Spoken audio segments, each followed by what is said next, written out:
Hello students, welcome to AEC plus a digital platform of advance engineering classes. मैं हूं अनामिका सिंह और जैसा कि आपको पता है हमारा लाइट का चैप्टर चल रहा है जिसमें मैं बहुत ही अच्छे से रिफ्लेक्शन वाला जो पार्ट है वो करवा चुकी हूँ।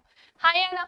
मैं आपको बहुत अच्छे से बता चुकी हूँ रिफ्लेक्शन के बारे में, यानी कि परावर्तन के बारे में, जिसके बारे में जितनी पॉसिबल चीजें थी वो सारी हमने डिस्कस कर ली थी। अब हम पढ़ने जा रहे हैं रिफ्रैक्शन ऑफ लाइट। तो चलो भाई स्टार्ट करते हैं हम हमारे सेशन को, जहां पर हम देखेंगे प्रकाश का अपवर्तन। क्या होता है ये प्रकाश का अपवर्तन? जब मैंने लाइट चैप्टर स्टार्ट किया था तो मैंने थोड़ा थोड़ा सा परावर्तन और अपवर्तन के बारे में बताया था, क्योंकि कई बार ऐसा होता है कि हम उसे पढ़ना तो शुरू कर देते हैं लाइट चैप्टर को, बट हम डिफरेंस नहीं कर पाते हैं कि ये अपवर्तन क्या है, परावर्तन क्या है। सबको पता होता है कि अपवर्तन भी पढ़ना है, परावर्तन भी, तो स्टार्टिंग में ही मैंने छोटे छोटे कुछ डिफरेंसेस आपको बताए थे। आज मैं उसी को कंटिन्यू करूंगी और आज मैं उसको जितनी पॉसिबल चीजें यहाँ पर भी होगी वो भी डिस्कस करूंगी। पहले तो आपने देख लिया ना कि अपवर्तन क्या होता है। हमने परावर्तन में क्या देखा था कि प्रकाश की किरण आ रही थी, दर्पण से टकरा रही थी और वो उसी माध्यम में वापस चली जा रही थी। ये एक ही माध्यम था ना, तो ये एक ही जिस माध्यम से आई थी उसी माध्यम में वापस चली गई, उसको हमने कहा था प्रकाश का परावर्तन, रिफ्लेक्शन ऑफ लाइट। यहाँ पर क्या हो रहा है? रिफ्रैक्शन ऑफ लाइट, इसे हम कहेंगे प्रकाश का अपवर्तन। अब आप कहेंगे मैम ये पेंसिल तो एक्चुअल में ऐसी होगी ना, लेकिन ये हमें ऐसे क्यों दिखाई दे रही है? क्योंकि यहाँ पर हो रहा है प्रकाश का अपवर्तन। जब भी कोई प्रकाश की किरण एक माध्यम से दूसरे माध्यम में जाती है और वो अपने जब भी कोई प्रकाश की किरण एक माध्यम से दूसरे माध्यम में जाएगी तो वो अपने मार्ग से क्या हो जाती है? विचलित। जाना ऐसे चाहिए लेकिन वो अपने मार्ग से विचलित हो जाती है। अब लेकिन मैम ऐसा ही क्यों हुआ? ये एक माध्यम, ये दूसरा माध्यम, क्या और क्या ये ऐसे ही विचलित होगी क्या? ये और दूर नहीं जा सकती? सब हो सकता है, सब कुछ हो सकता है, सब हम जानेंगे। देखो स्टार्ट करते हैं, जिसके लिए हम रिफ्रैक्शन ऑफ लाइट, प्रकाश का अपवर्तन जिसे हम कहते हैं, जब प्रकाश एक माध्यम से दूसरे माध्यम में जाता है। जब प्रकाश एक माध्यम से दूसरे माध्यम में जाता है तो वह अपने पथ से विचलित हो जाता है। प्रकाश के इस विचलन को ही क्या कहते हैं? प्रकाश का अपवर्तन। When light travels from one medium into another medium, it gets bent. ये क्या हो जाती है भाई? बेंड हो जाती है। This bending of light is called refraction of light. Overall हमें इतना ध्यान रखना है कि प्रकाश के अपवर्तन में, रिफ्रैक्शन ऑफ लाइट में दो मीडियम का होना बहुत जरूरी है, दो माध्यम का होना बहुत जरूरी है। लेकिन मैम ये दो माध्यम क्या क्या हो सकते हैं? हमने रेयर और डेंजर जैसा भी कुछ सुना है, डेंजर नहीं डेंजर। हमने विरल और सघन माध्यम के भी बारे में सुना है, इसके जब हम पढ़ते हैं अपवर्तन को, बिल्कुल सही सुना है। वहां पहुंचने के पहले मैं इस कहानी को ही एक्सप्लेन करती हूँ। यहाँ पर क्या बताया जा रहा है, जैसे मान लो कि एक बाउंड्री है, ये भी इमेजिनरी है, समझना है आपको, है ना, क्योंकि कभी भी ऐसा होता तो नहीं है कि पानी के ऊपर ऐसे बाउंड्री आपको खिंची हुई मिलती है ना। तो हमने देखा कि ये क्या है? एक बाउंड्री है। और नॉर्मल का तो आपको पता ही है, परपेंडिकुलर का तो आपको पता ही है कि ये कैसा होता है? इमेजिनरी होता है। तो हमने देखा कि ये क्या आ रही है? इंसिडेंट रे आ रही है ना, ये आपतित किरण आ रही है। भाई उसको जानी कैसी चाहिए थी? ऐसी, लेकिन वो कहाँ चली गई? दूर चली गई। तो ये हमारे क्या होगी? रिफ्रैक्टेड रे। ये हमारे क्या होगी? रिफ्रैक्टेड रे होगी, है ना। प्रकाश की किरण जानी चाहिए थी, ऐसे मैंने उल्टा बताया क्योंकि अभी मैं आपको दोनों कॉन्सेप्ट समझाऊंगी, वो भी सही है ये भी सही है। देखो जानी चाहिए थी ऐसे, लेकिन ये ऐसी हो गई, तो ये क्या कहलाया? Angle of refraction. लेकिन ये है क्या? तो अभी हम जानेंगे। बस आपको ये ध्यान रखना है कि अपवर्तन में क्या होगा? तो दो माध्यम तो होंगे ही होंगे। क्या होंगे? दो माध्यम तो होंगे ही होंगे। चलो ध्यान से समझना, है ना। उसको नहीं मैं यहाँ पे अलग से समझा रही हूँ। जैसे हमने ये बना दी एक बाउंड्री, जैसे हमने क्या बना दी? ये एक बाउंड्री, और हमने देखा कि प्रकाश की किरण ऐसे आ रही है, और हमने ये भी देखा कि मैम ने क्या बताया है कि बीच में ये क्या है? अभिलंब है, इमेजिनरी होता है। हमने देखा प्रकाश की किरण ये ऐसे आ रही है। फिर मैम ने ये भी बताया कि देखो ये जानी कैसे चाहिए थी, ऐसी, ये जानी चाहिए थी ऐसी, लेकिन पता है ये कैसी गई, फिर ये गई ऐसी। ये कहाँ की ओर झुक गई है, तो ये अभिलंब की ओर झुकी है। ये किसकी ओर झुकी है, तो ये झुकी है अभिलंब की ओर। लेकिन मैम ये अभिलंब की ओर ही क्यों झुकी है ना, इसके पीछे कारण क्या है कि ये अभिलंब की ओर झुकी है। ध्यान से देखो, पहली चीज तो ये है अलग माध्यम, ये है अलग माध्यम, ये हमारा क्या होगा, माध्यम 1, ये हमारा क्या होगा, मीडियम 1। तो इसे मैं क्या बोल सकती हूँ, ये है हमारा माध्यम 1, ठीक है। और ये क्या हो जाएगा हमारा माध्यम 2, माध्यम 1 हो गया, माध्यम 2 हो गया।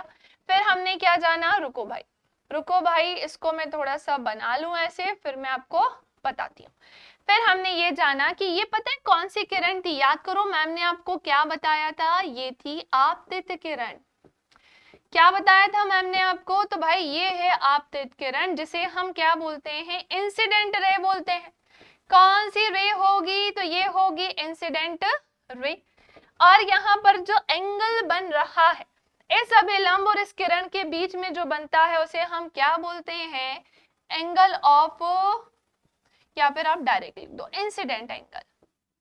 इंसिडेंट एंगल हम इसको कहते हैं। हिंदी वालों आप क्या बोलोगे इसको, आप बोलोगे आपतन कोण, है ना। आप क्या बोलेंगे इसको, तो आप बोलेंगे आपतन कोण। पॉइंट समझ में आ रहा है, बात समझ में आ रही है। अब देखो, अब हमने क्या देखा, ये एक माध्यम से दूसरे माध्यम में गई, मतलब ये कौन सी किरण है, कौन सी किरण है, तो ये है हमारी अपवर्तित किरण। कौन सी किरण है, तो ये है अपवर्तित किरण, यानी कि ये है हमारी रिफ्रैक्टेड, ये है हमारी रिफ्रैक्टेड रे। और यहां पर जो एंगल बनाया है वो क्या है, रिफ्रैक्टेड एंगल। ये क्या है, रिफ्रैक्टेड एंगल, यानी कि अपवर्तन कोण। कौन सा कोण, अपवर्तन कोण, ठीक है। चलिए भाई, हमने क्या देखा। अब आप में से कुछ लोग कहेंगे क्या है जरूरत थी ये बताने की, मे भी कुछ लोग बोल सकते हैं, कोई बड़ी बात नहीं, वैसे तो आप लोग ऐसा कुछ नहीं बोलते हो, बट फिर भी मैं आपको बता दूं कि ये इसको बताने के पीछे एक सिंपल सा पर्पस था। अगेन वही बात, आप में से कई सारे लोग ऐसे होंगे जिनको ये कंफ्यूजन होता होगा कि कोण किन किन के बीच में बन रहा है, एक्चुअल में कौन सी किरण आई है, जा कहाँ रही थी, जा कहाँ रही है। माध्यम भी मैंने आपको बताए हैं। अब जैसे यहाँ वाले माध्यम की मैं बात करूं तो ये कौन सा माध्यम होगा, विरल माध्यम, रेरर मीडियम। और नीचे कौन सा माध्यम है, तो नीचे है डेंजर मीडियम, सघन माध्यम। अब आप कहेंगे हमें कैसे पता चलेगा, सब बताएंगे आपको। हम आपको सब बताएंगे कि अगर प्रकाश की किरण विरल से सघन में आएगी तो क्या ये प्रकाश की किरण अभिलंब की ओर ही झुकेगी, और अगर सघन से विरल में जाएगी तो क्या होगा, हर एक चीज हम जानेंगे। अभी यहाँ तक सबको समझ में आ गया है ना। चलो भाई, ये देखो एंगल ऑफ रिफ्रैक्शन यहाँ पर बना है, एंगल ऑफ इंसिडेंस यहाँ बना है। बस इसी के कारण जब ये हमने पेंसिल को यहाँ पर डुबो के रखा है, एक्चुअल में वो ऐसी है, लेकिन वो हमको ऐसी दिखाई दे रही है क्योंकि कारण क्या है, प्रकाश का अपवर्तन। प्रकाश के अपवर्तन के कारण ही वो ऐसी दिखाई दे रही है, क्योंकि ऊपर कौन सा मीडियम है, तो ये है रेरर मीडियम, यानी कि विरल माध्यम, और नीचे कौन सा माध्यम है, सघन। अभी आपने नहीं पढ़ा है विरल सघन, तो केवल नाम सुनो, अभी थोड़ी देर में ही मैं वो क्लियर करूंगी। ये समझ में आ गया, चलो ये समझ में आ गया। चलो अब हम पढ़ने जा रहे हैं फाइनली भाई, अब मैं आपको बता देती हूँ कि ये माध्यम क्या है।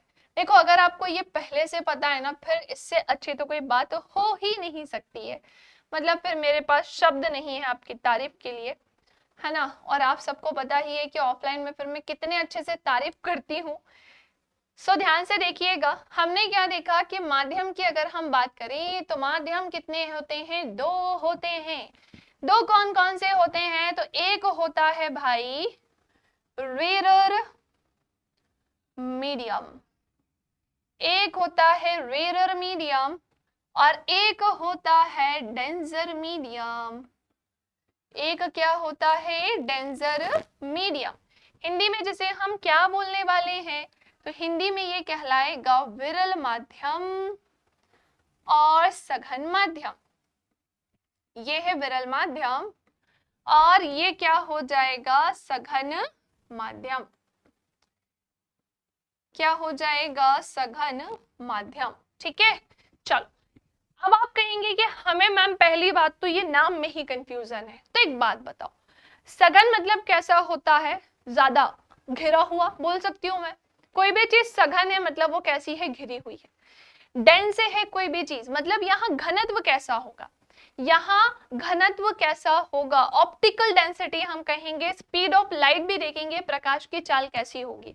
मैं इन दो चीजों से आपको बहुत अच्छे से इन दोनों के बारे में बताऊंगी। जैसे इन दोनों को अगर अंतर करना है तो आप कैसे करोगे, तो हम एक तो अंतर करेंगे ऑप्टिकल डेंसिटी से। ओहो, लिखा हुआ मेरा मिटना नहीं चाहिए, है ना। देखो हम अंतर कैसे करेंगे, तो पहला अंतर तो हम करने वाले हैं ऑप्टिकल डेंसिटी से। ऑप्टिकल डेंसिटी से हम करेंगे, है ना, ऑप्टिकल डेंसिटी से। यानी कि हम किससे करेंगे, तो हम ऑप्टिकल डेंसिटी से करेंगे। प्रकाशीय घनत्व जिसे हम कहते हैं, प्रकाशीय घनत्व, नीचे लिख दूं मैं, फिर वो स्पेस का इशू होगा नहीं तो, है ना। नीचे लिख रही हूं, घबराना नहीं। तो हम किससे करेंगे, तो हम करेंगे इसको प्रकाशीय घनत्व। ये क्या है हमारा प्रकाशीय घनत्व। क्लियर, चलो क्या बात है। ऑप्टिकल डेंसिटी और क्या क्या देखना है हमको यहाँ पर, speed of light, speed of light यानी कि प्रकाश की चाल, यानी कि प्रकाश की चाल।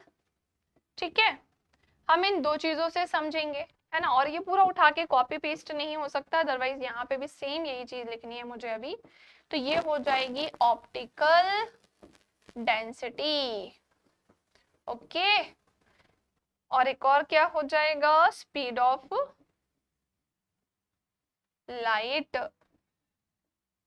क्या होगी, स्पीड ऑफ लाइट। ये होगा हमारा प्रकाशीय घनत्व और ये क्या होगी, प्रकाश की चाल।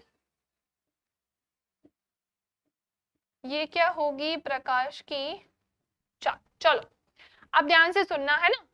अब डेंसिटी की अगर बात चल रही है, घनत्व मतलब आपको समझ में आ रहा है ना, कोई भी चीज अगर सॉलिड फॉर्म में है तो डेंसिटी कैसी होती है, ज्यादा होती है। लिक्विड में होती है तो डेंसिटी कैसी होती है, थोड़ी सी कम। और अगर वही गैसियस फॉर्म में होती है तो डेंसिटी कैसी होती है, फिर भाई बहुत ज्यादा होती है। हमने ये चीज पढ़ी हुई है ना। मतलब जैसे उल्टा बोल दिया क्या, डेंसिटी बहुत कम, और भी कम होती है गैसियस फॉर्म में। जैसे सॉलिड में डेंसिटी कैसी होती है, बहुत ज्यादा, क्योंकि उनके बीच में जो इंटरमॉलिक्यूलर स्पेस होते हैं वो बिल्कुल भी नहीं होते हैं। लिक्विड में डेंसिटी थोड़ी सी कम होती है सॉलिड के कंपैरिजन में, क्योंकि उनमें इंटरमॉलिक्यूलर स्पेस कैसे होते हैं, फिर भी होते हैं। और गैसियस फॉर्म की अगर मैं बात करूं तो वहां पर डेंसिटी और भी ज्यादा कम होती है, क्योंकि वहां पर मॉलिक्यूल्स काफी दूर दूर होते हैं। यानी कि जो वहां पर मॉलिक्यूल्स कैसे होते हैं, दूर दूर होते हैं, तो फिर डेंसिटी कैसी होती है, बहुत कम होती है। हमने ये यहाँ पर डिफरेंस देखा है।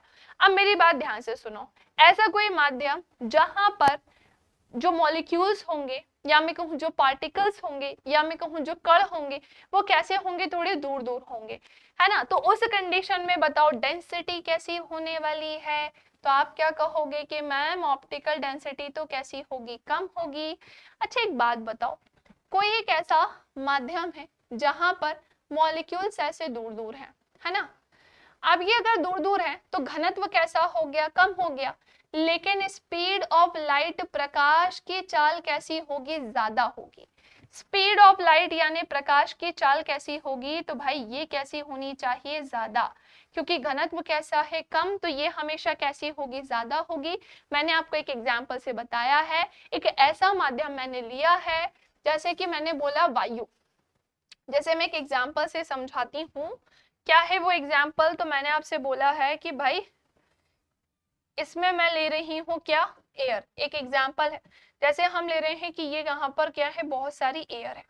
अब एयर है तो यहाँ पर मॉलिक्यूल्स कैसे हैं, बहुत दूर दूर है ना। ये कौन सा माध्यम हो जाएगा हमारा, तो यहाँ पर ये पूरी क्या है, एयर है, जहां पर मॉलिक्यूल्स दूर दूर है। अब एक बात बताओ, अगर मॉलिक्यूल्स दूर दूर हैं तो यहाँ पर स्पीड ऑफ लाइट कैसी होगी, ज्यादा, यानी कि जो प्रकाश है वो आसानी से यहाँ पर ट्रेवल करेगी। और अगर वो आसानी से यहाँ पर ट्रेवल करेगी तो ये जो एयर है ये किसका एग्जाम्पल हो जाएगा, रेयर मीडियम का, यानी कि विरल माध्यम का, क्योंकि यहाँ पर घनत्व कैसा है, कम है, और यहाँ पर प्रकाश की चाल कैसी होगी, ज्यादा। तो अब आप ना जब भी प्रकाश का अपवर्तन देखोगे तो हमेशा देखना कि अगर विरल माध्यम बोला है यानी वहां पर घनत्व कम होगा और प्रकाश की चाल होगी ज्यादा। पॉइंट क्लियर हुआ। अब इधर देखो, इसका ठीक उल्टा कर दो इसको, है ना, यहाँ पर ऑप्टिकल डेंसिटी कैसी होगी भाई, ज्यादा होगी, और स्पीड ऑफ लाइट यानी प्रकाश की चाल कैसी होगी, तो वो होगी कम। स्पीड ऑफ लाइट या मैं कहूं प्रकाश की चाल कैसी होगी, तो वो कम होगी। जैसे ध्यान से देखो, जैसे मैं एक एग्जांपल आपको देती हूं, जैसे मैंने बोला वाटर बोल दूं, ये चलो मैं ग्लास से समझाती हूँ, है ना, मैं एक ग्लास का एग्जांपल देके समझाती हूँ। चलो वाटर ही ले लेते हैं यार। ये क्या है, अंदर बहुत सारा पानी है, अंदर क्या है, बहुत सारा पानी है। अब मुझे बताओ इसके कंपैरिजन में जो इसमें मॉलिक्यूल्स या मैं कहूं जो पार्टिकल्स होंगे वो कैसे होंगे, फिर भी पास पास होंगे, है ना। इसके कंपैरिजन में थोड़ा सा पास तो होंगे, क्योंकि गैसियस फॉर्म में ज्यादा दूर होते हैं, लिक्विड में थोड़ा पास, और कोई सॉलिड चीज होती है तो उसमें तो और भी पास होते हैं। बट हमने क्या देखा कि प्रकाश यहाँ पर फिर भी आ रहा है और वो क्या कर रहा है, ट्रेवल तो कर रहा है, ट्रेवल तो ये कर ही रहा है। तो हमने क्या देखा कि इसके कंपैरिजन में इसको ट्रेवल करने में क्या हो रही है, फिर भी प्रॉब्लम हो रही है ना। मैंने फिर भी इनको काफी वैसा बनाया, दूर दूर, ये होते कैसे हैं, बिल्कुल पास पास हो जाएंगे, ठीक है, ये बिल्कुल पास पास होंगे, जहां पर प्रकाश ट्रेवल तो होगा, लेकिन इसके कंपैरिजन में कैसा ट्रेवल होगा, तो वो ट्रेवल होगा काफी कम, है ना, काफी कम ट्रेवल होगा। जैसे अगर मैं आपसे बात करूं, अगर हम जैसे ग्लास की बात करें तो ग्लास में क्या होगा, घनत्व कैसा है, बहुत ज्यादा है, ऑप्टिकल डेंसिटी कैसी है, प्रकाशीय घनत्व वो बहुत ज्यादा है, तो स्पीड ऑफ लाइट वहां पर कैसी होगी, बिल्कुल कम। तो वो किस में चला जाएगा, डेंसर मीडियम। डेंसर मीडियम में जो चीजें होती हैं वो बिल्कुल डेंस होती हैं, यानी कि घनी हुई होती है, सघन माध्यम वहां पर होता है। क्लियर, चलो, आई डोंट थिंक सो कि अब कोई कंफ्यूजन आपको होगा, है ना। सारी ही चीजें आपको अच्छे से क्या आ गई होंगी समझ, है ना, सारी चीजें आपको अच्छे से समझ में आ गई होंगी, ठीक है। चलो अब आते हैं हम आगे, यानी अब हम समझेंगे अपने अगले पार्ट को, है ना, अब हम समझेंगे अपने अगले पार्ट को, और वो क्या है, डेंसर और रेयर। जो कहानी मैंने अभी आपको समझाई थी वही आपको यहाँ पर रिटन के फॉर्म में प्रोवाइड की गई है, और कुछ भी अलग नहीं है। जैसे if optical density is high, हमने अभी तो पढ़ा था कि हमने ये देखा था कि जो डेंसर मीडियम था यानी कि सघन माध्यम था, वहां ऑप्टिकल डेंसिटी कैसी थी भाई, मैम ने अभी तो आपको बताया कि वहां पर कैसी थी, ज्यादा थी। और जब ये ज्यादा होगी तो फिर वहां पर माध्यम में, उस माध्यम में फिर प्रकाश की चाल, स्पीड ऑफ लाइट कैसी हो जाएगी, कम हो जाएगी। वो कैसी होगी, प्रकाश की गति कम होगी, ऑटोमेटिकली ये चीज होती है। और रेयर मीडियम की अगर बात करें तो फिर यहाँ पर क्या होता है भाई, तो यहाँ पर क्या होता है, तो ध्यान से सुनो, है ना। तो रेयर मीडियम में क्या होता है, विरल माध्यम में, कि अगर ऑप्टिकल डेंसिटी यहाँ पर कैसी होती है, कम, अगर ऑप्टिकल डेंसिटी कम होगी यहाँ पर तो फिर प्रकाश की गति कैसी हो जाएगी, ज्यादा। दैट्स इट, बस इस चीज का आपको ध्यान रखना है, जो चीज वहां बताई है उसी का यहाँ पर कुछ नहीं है, बस रिटन फॉर्म में इसे प्रोवाइड कराया गया है और कुछ भी नहीं। चलो आगे आते हैं, अब हम रिफ्रैक्शन ऑफ लाइट में ही अब हम एक बार रेयर और डेंसर को अलग अलग से पढ़ते हैं। अलग अलग से मतलब अब आपको ये कंफ्यूजन होगी कि मैम हमें कब पता चलेगा कि प्रकाश की किरण को कहां से कैसे निकालना है, अभिलंब की ओर कब झुकती है, अभिलंब से दूर कब जाती है, वही मैं आपको अभी बताने जा रही हूँ, तो ध्यान से सुनो, ध्यान से सुनो। जब प्रकाश एक विरल माध्यम से एक सघन माध्यम में जाता है तो यह अभिलंब की ओर झुकता है। किसकी ओर झुकेगा, अभिलंब की ओर झुकेगा। ध्यान से समझ में आ रही है बात, मैंने क्या बोला आपसे कि जब प्रकाश कहाँ हो, देखो हमने देखा कि ये ऐसा होगा, यहां बनाओ, ये हमने एक सरफेस को खींच लिया है, ठीक है, ये हमारा क्या हो जाएगा, ये हो जाएगा हमारा नॉर्मल यानी कि अभिलंब हो जाएगा। प्रकाश की किरण यहाँ से ये ऐसी आनी चाहिए, है ना, प्रकाश की किरण ऐसे यहाँ से आनी चाहिए।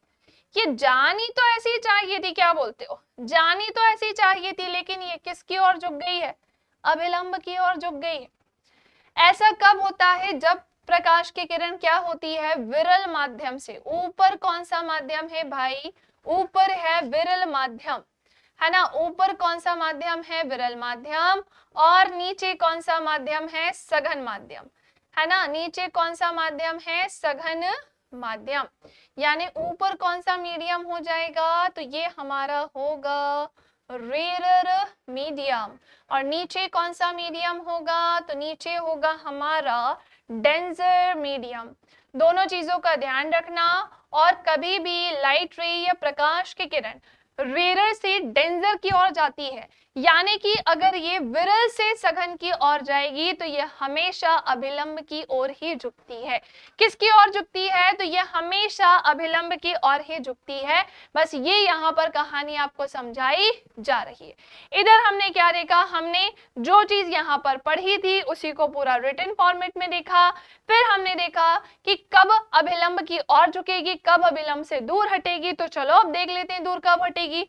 अब समझो, अब क्या होगा, जैसे हमने देखा ये सतह है ना, हमने देखा कि ये क्या है, अभिलंब है, ये क्या है, अभिलंब है। अब हम क्या देखेंगे, प्रकाश की किरण ऐसे आ रही है ना।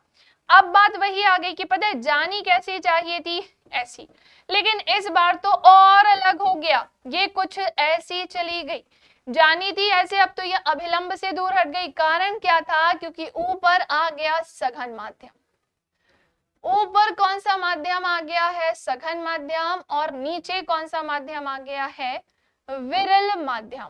कौन सा माध्यम आ गया है, विरल माध्यम। पॉइंट समझ में आ रहा है, हाँ या ना, बात समझ में आ रही है।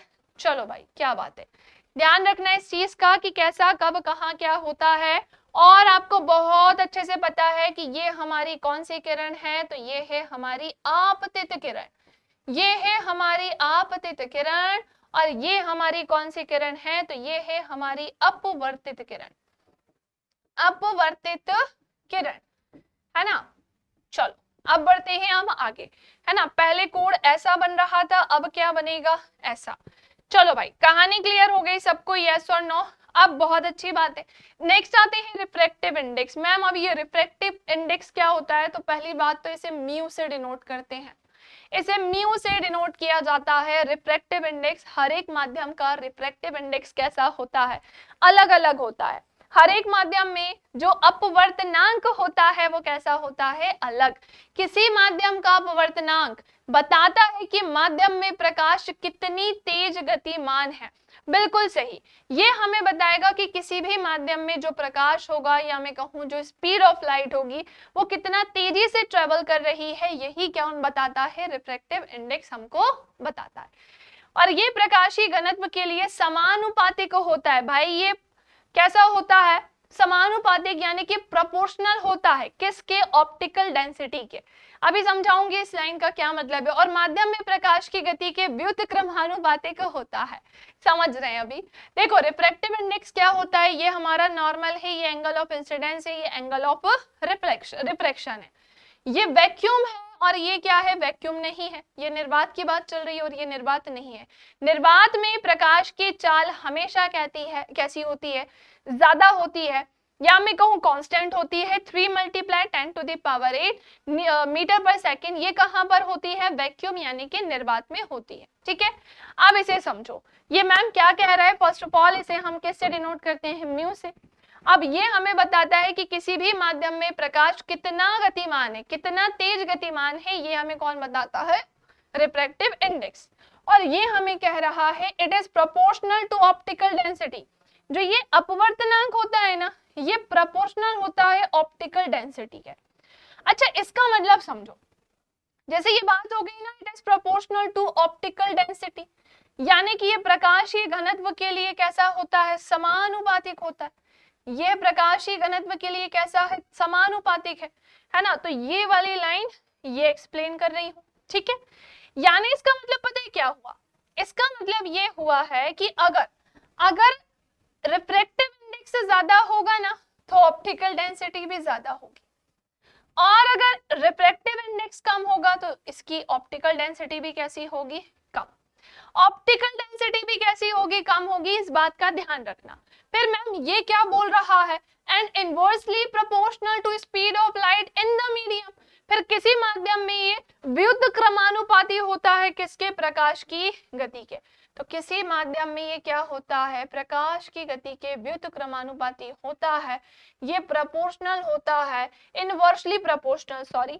तो ये इसका मतलब क्या है, तो सुनो, इसका मतलब ये है, वो भी किसकी बात चल रही है, प्रकाश की गति की, यानी जो ये रिफ्रैक्टिव इंडेक्स होता है ये इनवर्सली प्रोपोर्शनल होता है, किसके होता है, स्पीड ऑफ लाइट, किसके होता है, प्रकाश की गति के। बात समझ में आई, मैं प्रॉपर लिख ही रही हूँ, है ना। ये क्या है भाई, प्रकाश की गति है, निर्वात में अलग होती है और हर एक माध्यम में अलग होती है।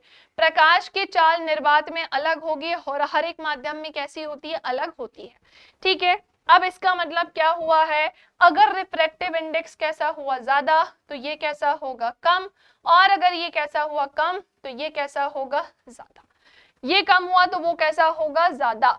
तो यह प्रकाशीय घनत्व के समानुपातिक होता है ना, ऑप्टिकल डेंसिटी के समानुपातिक होता है, और माध्यम में प्रकाश की गति के व्युत्क्रमानुपातिक क्रमानुपातिक होता है। ये कहानी मैंने आपको अच्छे से क्लियर कर दी है, ये कहानी मैंने आपको अच्छे से क्लियर कर दी है। फटाफट से इसका एसेस ले लो, फटाफट से इसका एसेस ले लो भाई।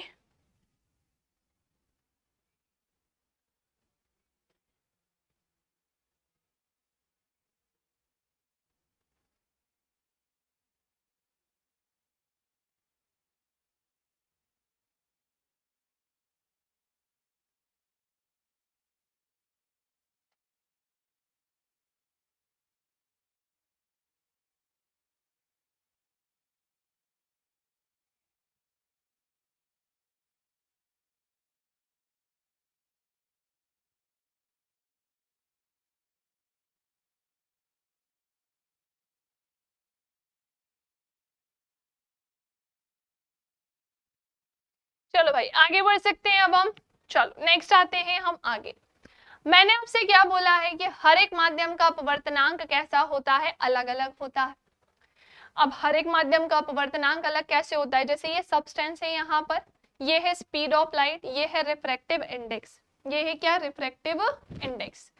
तो अब मेरी बात ध्यान से सुनना, अब इसको निकालने का ना एक्चुअली क्या होता है, फॉर्मूला होता है ना। रिफ्रैक्टिव इंडेक्स निकालने का क्या होता है, एक फॉर्मूला होता है, और ये क्या होता है, तो निर्वात में प्रकाश की चाल, निर्वात में प्रकाश की चाल, है ना, निर्वात में प्रकाश की चाल, थोड़ा बड़ा बड़ा लिख रही हूं ताकि सबको समझ में आ जाए। निर्वात मतलब वैक्यूम, है ना, और माध्यम में प्रकाश की चाल, माध्यम में प्रकाश की चाल, प्रकाश की चाल, इसको V से डिनोट करते हैं, इसको C से डिनोट करते हैं, बट मैंने पूरा इसलिए बताया ताकि मैं आपको हर एक अच्छे से एक्सप्लेन कर सकूं। हम इस फॉर्मूले का यूज करके हर एक माध्यम का, हर एक चीज का क्या निकाल सकते हैं, अपवर्तनांक निकाल सकते हैं। जैसे मान लो मुझे एयर का, एयर एक क्या है, सब्सटेंस है, यानी कि ये है एक पदार्थ, है ना। अब मुझे इसका क्या निकालना है, रिफ्रैक्टिव इंडेक्स निकालना है, अपवर्तनांक निकालना है। तो मैंने क्या देखा भाई, स्पीड ऑफ लाइट, प्रकाश की चाल यहाँ पर कितनी है ना, इसमें इसकी प्रकाश की चाल कितनी है, तो वो निर्वात की चाल के बराबर ही निकली, यानी निर्वात में प्रकाश की चाल फिक्स है। वैक्यूम की अगर बात आएगी ना, तो वैक्यूम में जो प्रकाश की चाल होगी, स्पीड ऑफ लाइट होगी, स्पीड ऑफ लाइट भाई वो कैसी होगी, फिक्स ही होगी, और वो कितनी होगी, तो वो होगी 3 multiply 10 to the power 8 metre पर सेकेंड। और एयर में प्रकाश की चाल कितनी होगी, तो वो भी इतनी है। अब एक बात बताओ, अगर मैं इसको इस फॉर्मूले में पुट कर दूं, है ना, बात किसकी चल रही है, एयर का निकालना है, तो ऊपर भी 3 मल्टीप्लाई 10 to the power 8, नीचे भी 3 मल्टीप्लाई 10 to the power 8, इसको इससे कट कर दो, तो एयर का रिफ्रैक्टिव इंडेक्स अपवर्तनांक क्या निकल कर आएगा, अपवर्तनांक क्या निकल कर आएगा, तो ये निकल कर आएगा एक, ऐसे ही हम सबका निकालेंगे, है ना। एयर के बाद जैसे क्या है, सेकंड नंबर पे ग्लास है। चलो भाई ग्लास का भी निकालो, ऊपर तो भाई फिक्स ही रहेगा 10 टू द पावर 8, नीचे कितना है 2 मल्टीप्लाई 10 टू द पावर 8। तो एक काम करते हैं, इसको इससे उड़ा देते हैं और इसको इससे काटेंगे तो ये कितना आएगा 1.5 मीटर पर सेकेंड, है ना, मीटर पर सेकेंड।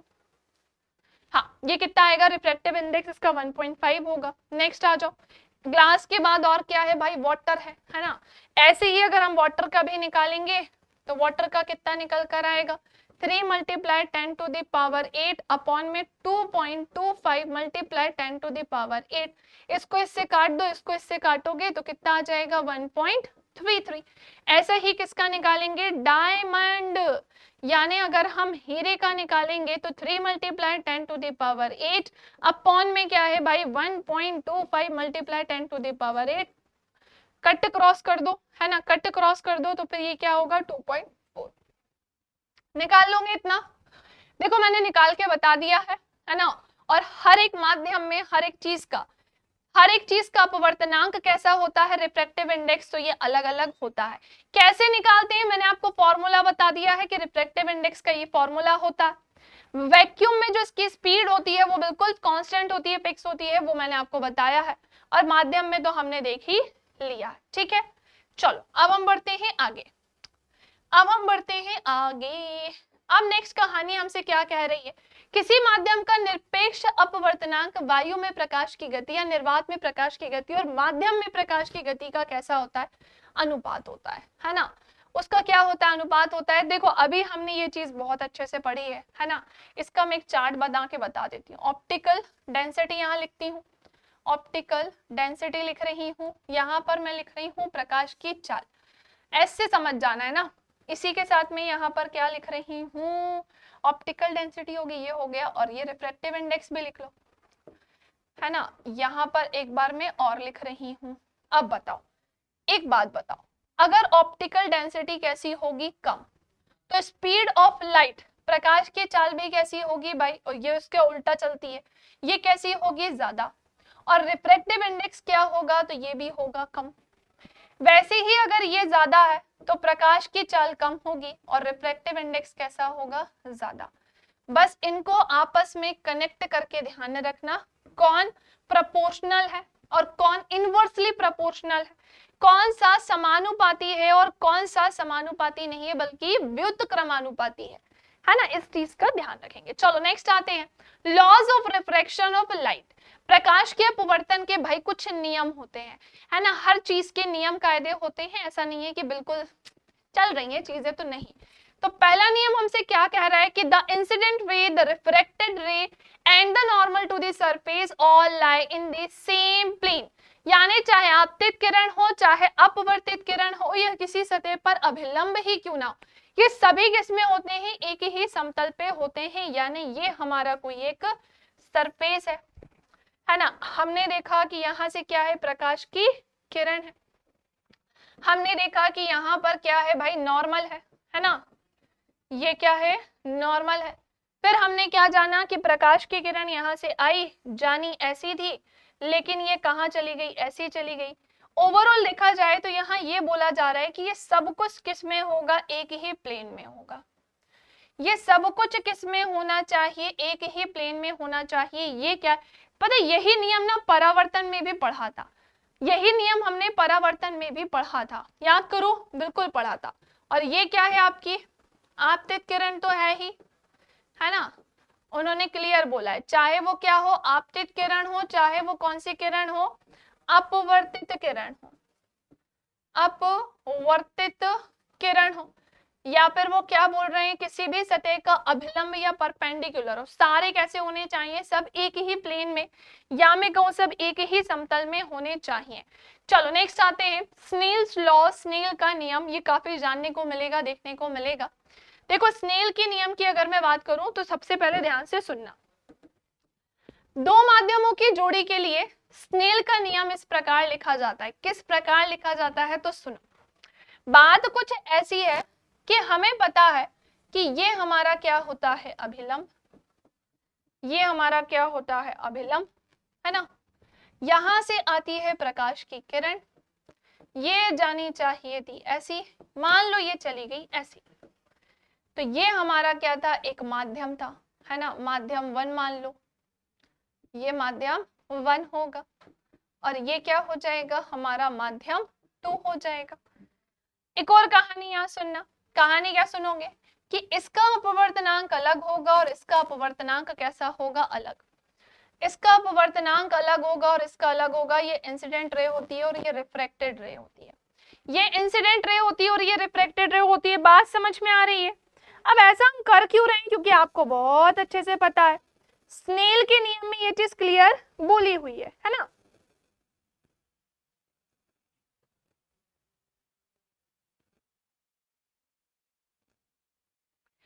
स्नेल का नियम हमसे यही बोलता है, क्या बोला उसने, बोला है कि दो माध्यमों की जोड़ी के लिए स्नेल का नियम इस प्रकार लिखा जाता है। दो माध्यमों की क्या है यहाँ पर, जोड़ी। इनका कहना यह है कि पहले माध्यम, जैसे अगर मैं यहाँ पे बोलूं पहला माध्यम, तो इसका जो रिफ्रैक्टिव इंडेक्स होगा, और आपको पता है कि यहाँ पर क्या बनते हैं भाई, एंगल्स बनते हैं। तो पहले माध्यम का जो अपवर्तनांक होगा, उसका अपवर्तनांक हो, या फिर जो मैं बोलूं उसका जो आपतित किरण है, इन दोनों का जो गुणनखंड होगा, इन दोनों का जो गुणनखंड होगा वो बराबर होगा, किसके बराबर होगा, तो दूसरे माध्यम का जो अपवर्तनांक है उसके, और उसका जो दूसरा क्या है भाई, साइन, और यहाँ पर क्या होगा, तो यहाँ पर आपतन कोण होगा, अपवर्तन कोण होगा। इन दोनों के गुणनखंड के क्या होते हैं, बराबर होते हैं। ये हमें किसने बताया है, स्नेल के नियम ने बताया है कि चाहे ये हो, इन दोनों का गुणनखंड, ये एक माध्यम में है तो इन दोनों का गुणनखंड बराबर होगा, ये दूसरे माध्यम में है तो इन दोनों का गुणनखंड कैसा होगा, बराबर होगा। और ये दोनों बराबर होंगे, मतलब इन दोनों का गुणनखंड और इन दोनों का गुणनखंड, और ये दोनों हमेशा कैसे होंगे, ये इस तरीके से बराबर होंगे। ये हमें किसने बताया है, स्नेल के नियम ने बताया। ये इसका एक सूत्र है, ये इसका एक क्या है भाई, फॉर्मूला है। दैट्स इट आज के लिए इतना ही। आई होप आपको पूरी कहानी अच्छे से समझ में आ गई हो। आगे देखते हैं। अब हम आज की क्लास में मैंने आपको क्या क्या पढ़ाया, क्विक रिवीजन करते हैं। मैंने आपको पढ़ाया है रिफ्रैक्टिव इंडेक्स, प्रकाश के अपवर्तन के बारे में, जहां बेसिक से हमने सब जाना। हमने माध्यम को डिस्कस किया, हमने रेयर डेंजर को बहुत अच्छे से जाना, हमने देखा कि ये किस किस दिशा में कैसे मुड़ते हैं, फिर हमने जाना ये अपवर्तनांक क्या होता है, फिर हमने देखा हर एक माध्यम का अपवर्तनांक क्या है, फिर हमने देखा रिफ्लेक्टिव इंडेक्स को थोड़ा और जाना, और फिर हमने स्नेल के नियम को डिस्कस किया। आज की क्लास की पूरी पीडीएफ आपको हमारे टेलीग्राम चैनल पर मिलेगी, तो वहां जरूर जाना है। टेलीग्राम चैनल को वहां पर सब्सक्राइब कर लेना, ऐड हो जाना, ताकि जितनी पहले भी क्लासेस हुई हैं उन सबकी भी पीडीएफ आपको वहां पर मिल जाए। सेशन कैसा लगा है कमेंट सेक्शन में अपने प्यारे प्यारे कमेंट्स जरूर देना, ताकि हम सारे टीचर्स को भी पता चले कि क्लासेस आपको कैसी लग रही हैं, क्योंकि काफ़ी मेहनत लगती है क्लास को रेडी करना, इस तरीके से लेकर आना, एक्सप्लेन करना। तो आप सभी को कमेंट करके भी बताना है, तो इसे ज़्यादा से ज़्यादा शेयर करिएगा। बाकी मिलते हैं नेक्स्ट क्लास में। जय हिंद, जय भारत।